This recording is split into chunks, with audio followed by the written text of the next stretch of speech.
Do you feel emotionally connected to your plants? As if in the process of caring for them, they as well are caring for you? What about planty DIYs and thrifting for plant items? If I have your attention, then the Plants by Wade Lee podcast is for you. Join me, plant friends, as we dig deep and experience the magic of plants.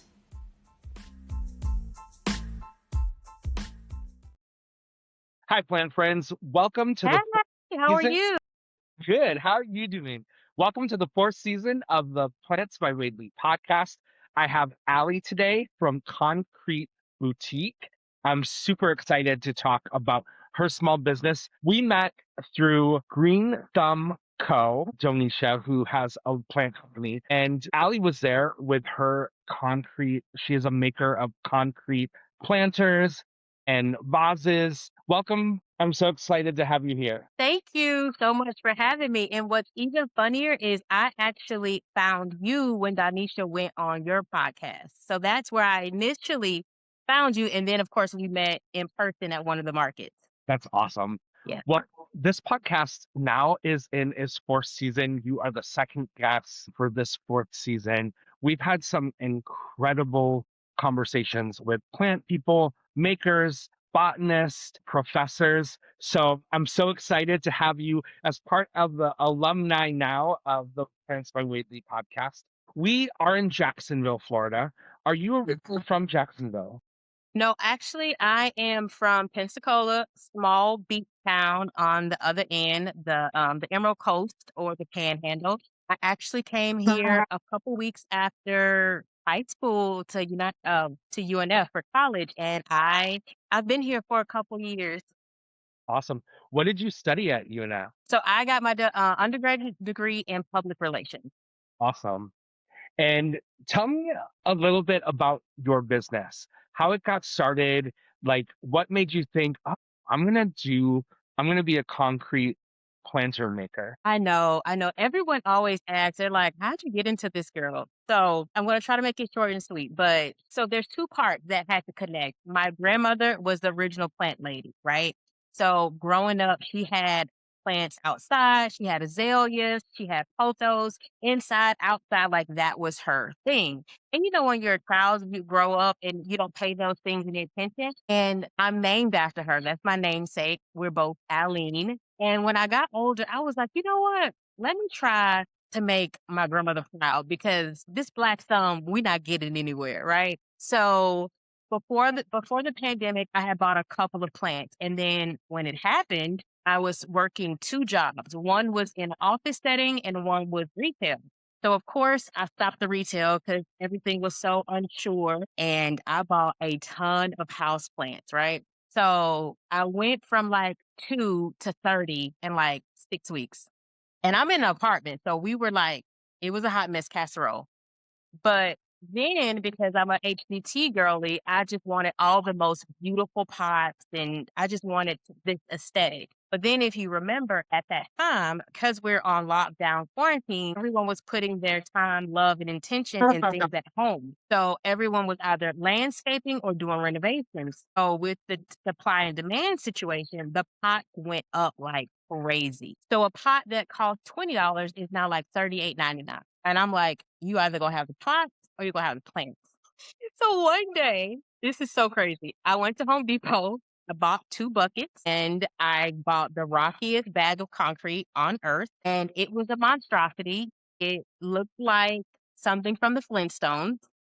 I actually was downstairs looking for it so I can show you how archaic it was, but that was it. I started with planters. I dabbled in coasters, trays, vases, but this business was created by about plants. And an even crazier turn of events, not crazy, but kind of sad is I lost my grandmother and she never saw any of the concrete, right? So I feel like this is kind of like homage to her because she instilled that. What's funny is, my mom has plants, my big sister has plants. So we're trying to, incorporate the plant into our everyday life. And to just, understand it and grow things. And what's even crazier is right behind me is my porch, and I lost most of my plants with this cold snap.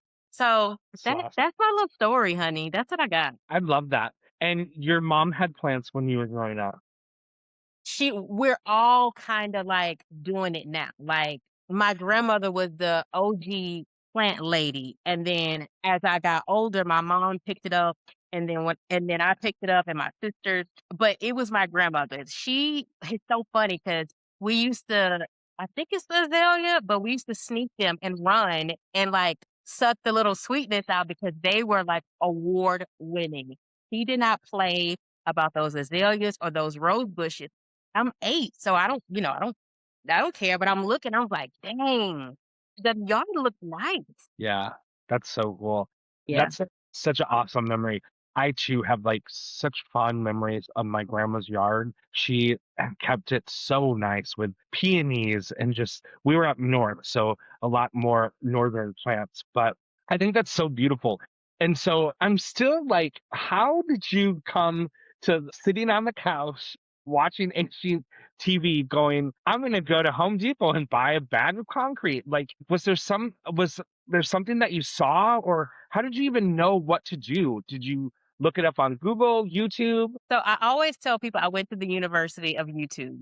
But the funniest part about this whole situation is I now use silicone molds to create my pieces. I got a big bucket and a little bucket and literally mix the concrete and put it in between them. No spacing, no measuring, no nothing. And I didn't stop. And I will tell you, I am a lefty and I'm a very creative person, but nothing has ever stuck. Yeah. Like nothing has ever caught my attention that I wanted to continue to do it, and it grew into something else. So I think it's just a combination of having this idle time and this idle mind and saying, let me work this plant situation out. And, I made that specific vessel June of 2020.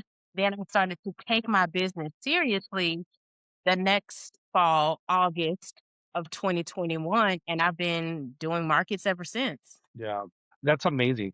And you come out with collections with these like most beautiful colors. How is that the color base, or do you create the colors yourself? So, that has been a journey too, because a lot of this has been trial and error, right? Like the stuff that I made before. So right now, what I'm currently using is a pigment that is so strong that is specifically made for concrete. Because concrete is naturally just a very simple gray, which is what I usually have. But you have to have it's like a science project, honestly. And you just have to create the right ratios. For instance, I have red dye that I make pink with, or I have green dye that I make sage with. It's just the metrics and the amount of things. But I also brought something so you can see. So this is one of my concrete planters. She's leaning a little bit, but this is kind of like it's kind of like a terracotta, like it's like a brown, orange, and it's a 4-inch square planter, and it's actually my most popular because it's an irregular shape. But all my planters come with drainage holes and silicone feet, but it took me time to mix this because it has to be a saturated pigment or product for it to like saturate the concrete. So it's it's probably the most messiest thing that I've ever done. And I tell people all the time, for the first 4 years, I made everything on my screened in porch. And when we were moving, I was like, we is not getting that our deposit. But it is a lot of work. And I'll be honest, it is a little bit isolating because there's not really anyone that I know that does what I do. So it's not like I can say, well, how did I get this shade or how do I do that? I kind of got to figure it out on my own. Yeah, but that's great. A pioneer in the concrete business because I have three, I think, three or four green Business card holders.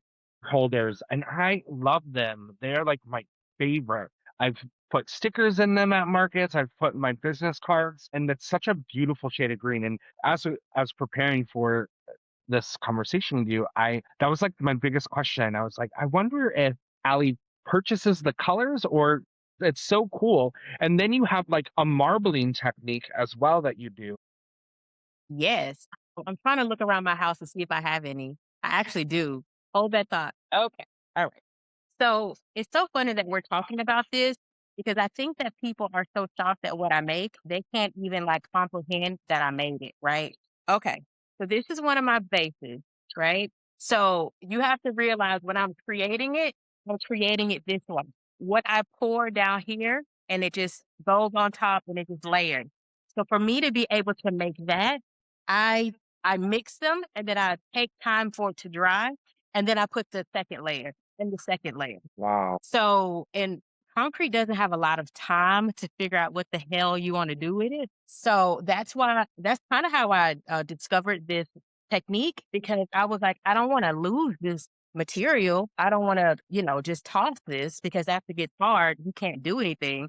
So I just started pouring it into the mold over time. And I was like, that's actually beautiful. Yeah, that's so beautiful. So, yep, and this is one of my, it's so funny because people don't know how heavy these pieces are. I call this my little baby because she's 6 pounds.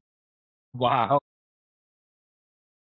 Yep. So the green that you have, it came out kind of like a sage, but the dry powder is the color of that leaf. It's a very grass green. But what happens is I put a little bit of the green and it just makes a sage. So for instance, when I make like a teal color, I mix green, blue, and black. It literally is a science project. And it doesn't always work. It's amazing. And then not only do you do markets, but you're also in brick and mortars and different stores as well, all throughout Northeast Florida. Yeah, that has also been a journey because I look at some stores that I'm no longer in because I wasn't successful, or stores that unfortunately had to close their doors. So right now I'm in three locations. So you can find me in Spruce, which is a plant bar in Murray Hill.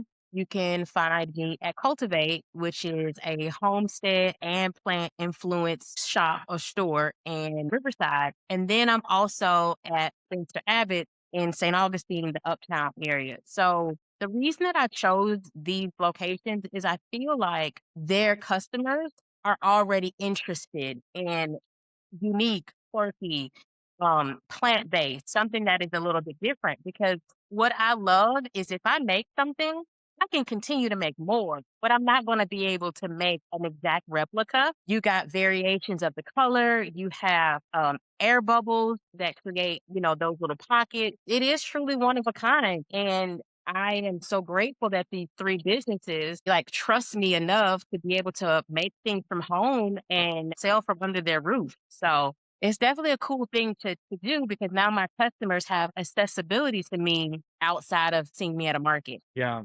Have you ever thought about doing like online sales, like with Palm Street? Of course, I've thought about it. It's so funny because anyone who knows me, all my frienders know I have literally been talking about this for years. But there's something that's like nerve-wracking, scared about someone having the opportunity to see what you have and say, I won't stick to those. So I am currently working on a platform. I'm working out the logistics as far as like different variations and time frames.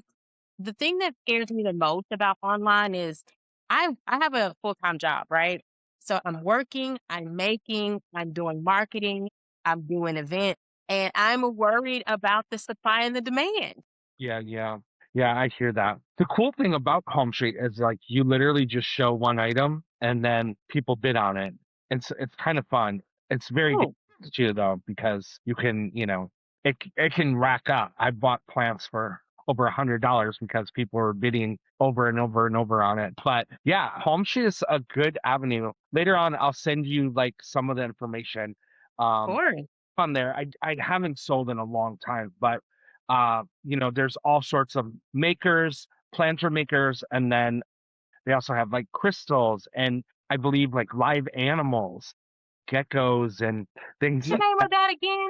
Palm Street. Okay. I definitely actually want to have an off camera conversation with you because I downloaded the app. Danisha's the one who told me all about it, but it was just a little tough to navigate and I just gave up early. So, I okay. mean, I can do it, you can do it. It's just the demand is like after the sale, when you have thousands of dollars of sales and you're like, woo, then you have to mail it out. Then you got to really put in the work because that's a lot of work, packing and shipping.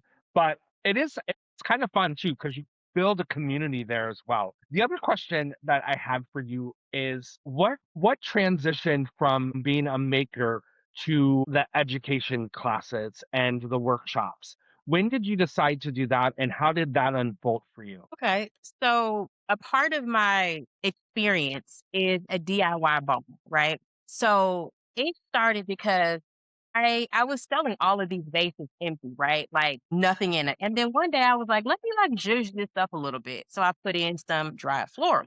And when I say that just catapulted the look, the aesthetic, and people could grab it and go. They're like, I'm going to take it as is. And they're like, does it come with the florals? Yes. And they're going to take it and put it in their living room, right? So I began to like learn more about dried florals and how do people dry them and the different flowers that look the best. And I was enjoying that process so much that I said, maybe I'll give my customers the opportunity to make their own. So that I introduced that at RAM Mother's Day, May of 2024, and it went great. So then I said, well, let me take this a step further because a lot of times people will walk up to me and say, I don't want to do this or I don't know how to do this. You do it. Right. And I'm like, that's kind of defeating the purpose of DIY. So I said to myself, well, why don't I take this immersive experience and then turn it into something more intimate? Because let's be honest, if you don't know what RAM is, it is a market downtown under a bridge. They usually see at least 5,000 people a Saturday. And sometimes people don't feel comfortable in that setting. So I Or said, well, let host me turn it in. things, yeah. Right. So I thought, let me turn it into more of a teaching and I'll be able to educate them about me, the process, concrete, and I'll give them the tools and the confidence to try to do this without me. And then, of course, they get to take home a vase and their own custom arrangement that no one will ever have. Yeah. That sounds like such a fun, like, girls' night, get together with all your friends and do that. That's amazing. Yeah, we actually just did one for Valentine's Day, February.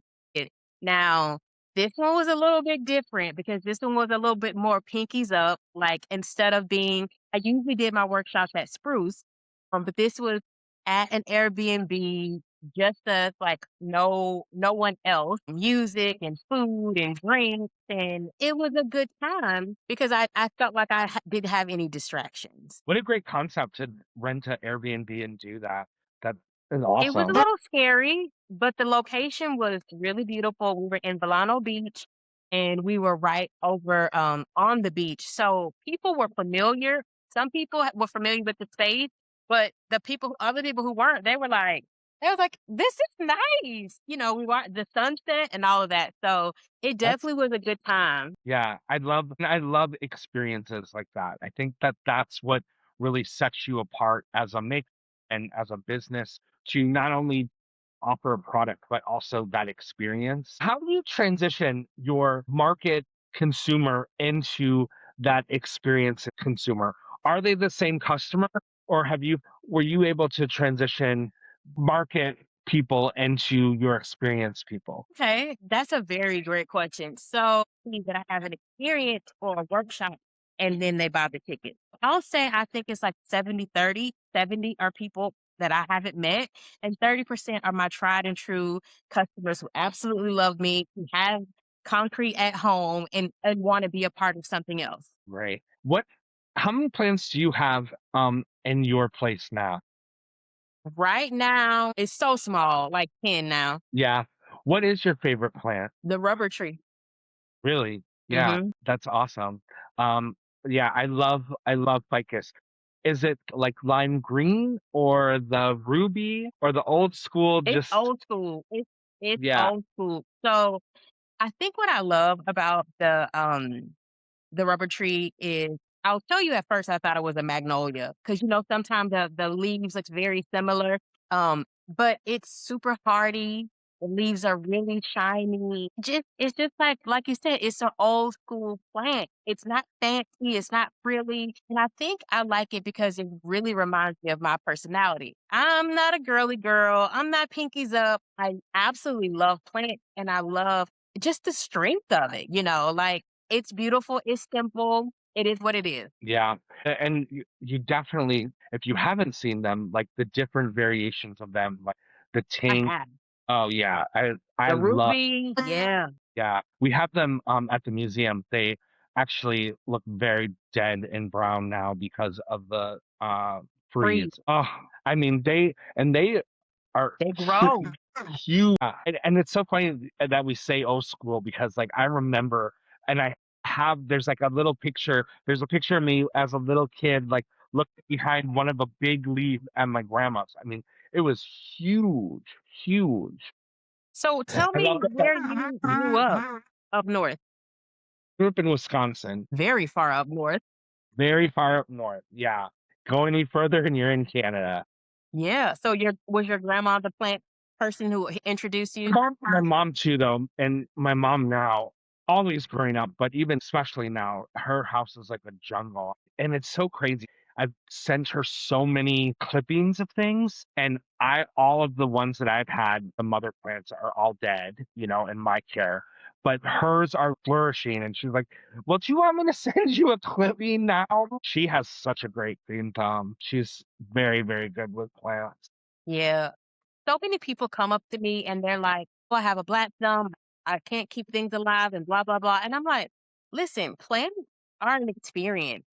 I've killed plants too. Like some of the best people or the people who have a beautiful garden, they might forget about something. They might forget to water it or turn it. I just think that what's beautiful about being a plant mom or plant dad is they're resilient. Like I just said today, let's cut these plants down and see if they come back because how amazing is that it looks dead, you think that there's no more life, and then you see a little green bud popping up. Yeah, and that's interesting you say that. Like today, even walking through the garden, there's things that I've been meaning to like cut back because of the freeze. Although it's freezing again the last 2, 3 days, so I was Right. like, let's cut it back. But even today, I walked past and I saw in the middle of all the black and brown dead leaves, there's green popping up. There's life still there, Right.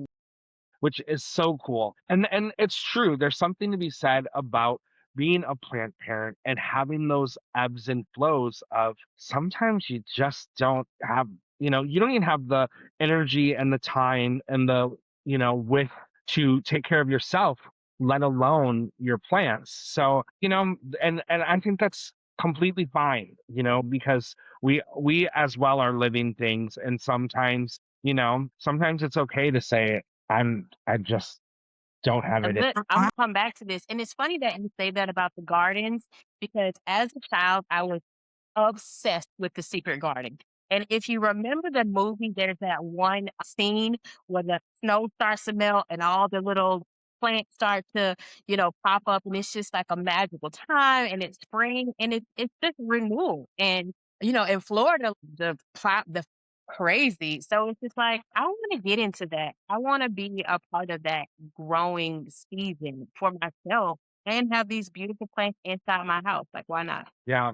Well, and talking about that, you also do a lot of collaborations with different plant people, like glass cactus. Yeah, me and Carmen. I made soul planters and she put her cactus in. The thing about it though, I guess you're so right about the collaboration. This community is so welcoming and collaborative and positive that I want to share experiences with my friends. Yeah, totally. Well, and there's so much to go around too. Some people think, oh, well, I can't do that. It'll take away from me. No, like you said, especially in the plant community, there's enough to go around. Right. And we had talked about this a little bit off camera about going to markets that are completely all plant based. One would think, oh, well, I can't do that because like the competitor's right there next to me. But I've done my best sales at markets that were specifically geared to plant people because they come in droves, thousands and thousands. I think the last one I did at Aquagenera in Orlando, 5,000 people walked through. And that's insane. But here's another thing I want you to remember. They are not just shopping your plants. They're shopping your personality. They're shopping your knowledge. They've been following you for months and they want to be a part of your ecosystem, right? They're like, look, they see your sign and they're like, oh, there he is. You know that people are excited to see you. And I think as small businesses, we have to remind ourselves we are a lot of the magic. That's so true. Yeah. And that's how we have these huge plant conventions where people fly from all over the world really to attend. I'm going to my third one in April, and then I have two more this summer. And it's insane that, Tell well, me my love, about that because although have I'm you a plant person, I've never gone to a really big plant show. Plant Mania, and it's actually coming to Jacksonville in May, I think. They usually are in Texas, and they're having one in Raleigh, North Carolina, and then the next one will be in Jacksonville. So I'll definitely send you the information for that. Yeah. I've been to PlantCon, which was incredible in Orlando. The Southeast Plant Show outside of Atlanta, that was huge. And we're talking about like authors, plant huge big plant podcast people. And Doc Block, who created the Michelle Anthurium. He named it after his wife. He created that. So he's very famous for that and has an incredible garden space in his home in South Florida. But it's a convention, literally, a 2 day, 3 day, a big party. You meet so many people. And like you said, especially with social media, there are all of these plant personalities and influencers. And so it's just a big nerd camp for plants. So you'll have to definitely check it out because Yeah. there's lots of makers who have planters from ceramics to cement, people who crochet plants. It's so insane. Like Okay. beautiful plants that are just made out of crochet. It's so cool. Are you going to be doing the one in May? Yes, and I'm gonna do a class actually. Yeah, so I'm working that out. Because like you said, I agree with you that to really make your mark, I believe in any industry that you're in, education is key. This year, 2026, and like definitely, like, I as well did some workshops in 24 and 25, which were incredible, and I found such a love of gathering the community. Right. And as you teach, you learn as well. I don't know everything, obviously, and you learn so much as you teach and become an educator. So yeah, so this year I'm doing a few. I'm actually leading a panel, which is so exciting at the American Public Garden Association conference, the annual conference in San Francisco. And I have the three largest gardens, public gardens in the country on the panel with me: Longwood, Morton, and Red Butte. So it's going to be super exciting to talk with those individuals. Jennifer and Cassidy and Pete, we're all going to be on the panel and talk about how to use social media to cultivate garden visitors, how to get visitors into your gardens through social media, through storytelling. Like you said, adding an experience to the shopping, Right. uh, to anyone who is the consumer, adding that experience. It's the same when you're doing social media. When you're telling a story, that's what really cultivates people into zoning in to listening to what you have to say. And so, yeah, education's key. And that's why I love doing this podcast too. We learn so much about each other through this. The podcast interview that I did earlier with my sweet friend Cola, her Insta handle is Black in the Garden. We start talking and she's like, "Yeah, I was a truck driver." And I was like, "What, girl?" Friend. But this is another thing that I wanted to talk about. The emergence of people wanting to get into plants and books right now is really blowing my mind because I feel like these things were a little like skimp for quite some times. And the fact that people are, they're growing wildflowers, they're growing vegetables, and then just people are excited to have their hands in the dirt. In my opinion, a lot for the first time in quite some time. So our moms and our grandmoms are like, I remember that, or I had that. And it's just like, it's just a strong sense of community and nostalgia. And I'm soaking up all of it. Yeah. Well, I think like in today's world, when you turn on the news and you're like, what in the hell? I think it's, go touch grass. Like Right. go touch grass. And it is such a calming and also like a great way to experience life and have these plant parodies that are so similar to us. I talk about Mhm. this, but like you see a plant that's struggling and you cut it off and then it starts having two Right. growth points, and it's like the same with us. You might have that relationship that that you just need to cut off, or that bad habit, or that whatever it might be. And then you finally get to the place where, like, I'm cutting that off. And then you see the growth It's that growth. afterwards, after letting that dead weight go.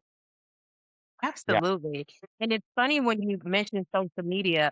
I talk about this a lot, but when my page had like 3 followers, I never showed my face, ever showed my face, and I always talk trash about my followers because if I get up, do a dance, do something ridiculous, I got a zillion likes, but I'm showing you something brand new and they're like, "Okay, like," but, people wanna see your personality. They wanna see the crazy, the vulnerable. They wanna know that you are a human that they're supporting, and I think that makes them wanna be a part of your story. Yeah.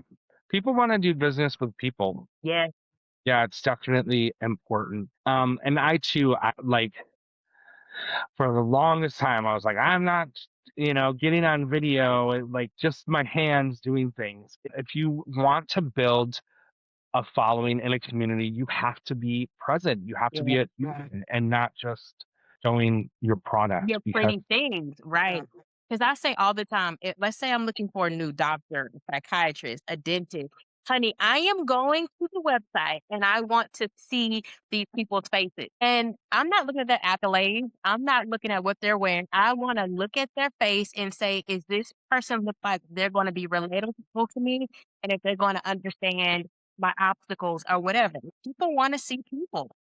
yeah, for sure. What about plant styling? Do you help consumers that are looking for plants? Like, do you like to suggest different plant to go into certain pots? So I haven't done it, but it is something that is on my radar. I feel like when people are afraid of plants, they don't want to touch it at all. They are like, oh, I have a black thumb. I'm going to kill it. I'm going to kill it.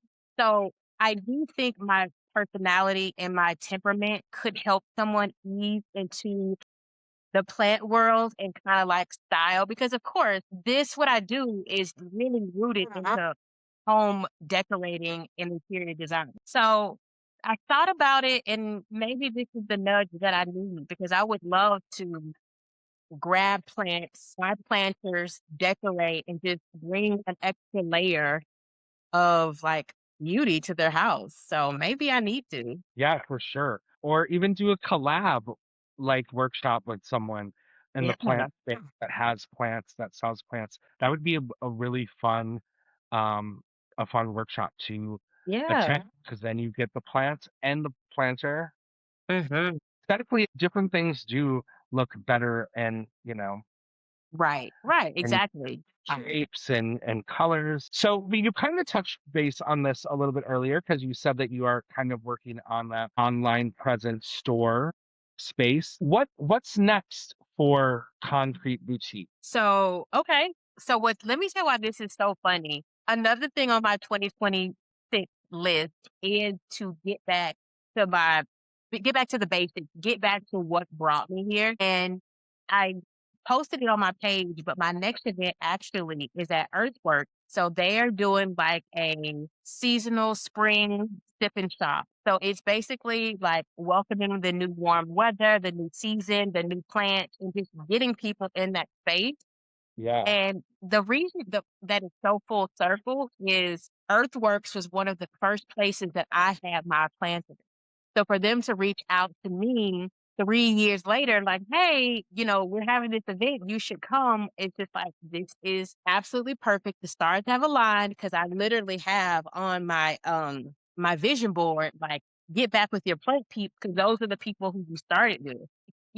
These big businesses, they have thousands of dollars to throw at these campaigns, right? You got Crate and Barrel, you have Pottery Barn, Anthropology, and I said, although I am a one-woman show, I wanna put that I wanna create that for myself.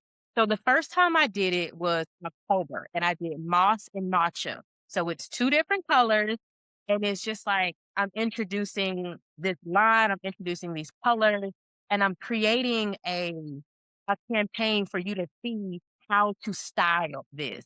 Doing this again with Bloom House. This is the location in Riverside, and one of the owners is a good friend of mine, Brienne. She owns Felt Flourish Flowers, so she creates the felt flowers, and I'm going to be doing it again. I'm going to be introducing 2 beautiful colors, and I'm going to create a space, theme, an idea, a moment, and I'm excited to share that with everybody. Yes, the cat is out of the bag. That's where it's going to be. So my home market is the Riverside Arts Market, and that's kind of where you will see me the most. Usually there at least once a month. And then I have those other 3 locations. I have Spruce in Murray Hill, Cultivate in Riverside, and Spencer's Abbott. Another thing that people don't realize that I'm going to also talk about more is my customs are open. So let's say you want this as a gift for your nephew, your aunt, your kid's teacher, and you want 6 of these in sage green. I can send you an invoice, create these pieces, and do a pickup at random. I've actually been doing it a lot lately because people are like, "Well, what do you have on hand?" I'll always have my grades on hand, but if you're looking for a custom color and a custom piece, I can create it. You're gonna have to give me some time, but that's another way. So literally, I have people sliding into my DMs and saying, "Hey, is this something that you can make?" I actually did 5 orders like that last week. I'm sorry, last month, and in March, 3 of those. So it's just literally people saying, "I saw that beautiful electric blue. I saw that bright orange." Now, of course, it depends on if I have the dye in stock, but usually, my manufacturer can get it pretty quickly. I'm actually working on some beautiful pieces in brown, starting that tomorrow. Someone said, "Hey, can you make this for me?" Of course I can. Yes. I also want to go back to, as a consumer and someone who has shopped your brand, I love the concept of doing the campaigns. Really set you, as a design brand, as a home and garden brand, which I love. It really does set you apart. And I think that's really special too. Um, yeah. And I think that the matcha and the moss, that was your first one. Yeah, that was so I've always had like small drops of specific colors, but that was the first time like I intentionally created a campaign. And just for people who haven't seen it, so I had the launch party at Ruby Beach and I set up a dinner table and I used the pieces. So I had, because it was October, I had little pumpkins with tea lights in it. I had little vases with like green vases with purple because I think those tones look beautiful together. I am a very visual person and I want someone to come in and say, "I want that. It looks beautiful." I'm going to try to recreate that look. That's Yep. so awesome. And then Ali, online, on social media, where can people find you? Sure. So they can find me on TikTok, Facebook, and Instagram. My Instagram handle is theconcreteboutique.co. A little bit better. And I look forward to your upcoming events and your new campaigns with the new Yes. colors. Can't wait to find out what they are. Yeah, Everyone, they're gonna be cool. yeah, so excited. Everyone, definitely please go check out Concrete Boutique on social media and all of Allie's beautiful creations. So definitely check her out. Thank you. And I'm so excited to see you again in markets in the next couple of weeks. We'll be seeing you live soon and I'll be able to give you a big hug. But I really appreciate you coming on to the podcast, Allie. Well, thanks so much for having me. I think this is my first podcast. Podcast Virgin. I know. Well, thanks so much for having me. I can't wait to see you in the future and enjoy the rest of your day. Awesome. Thank you so much. All right. Bye. Bye.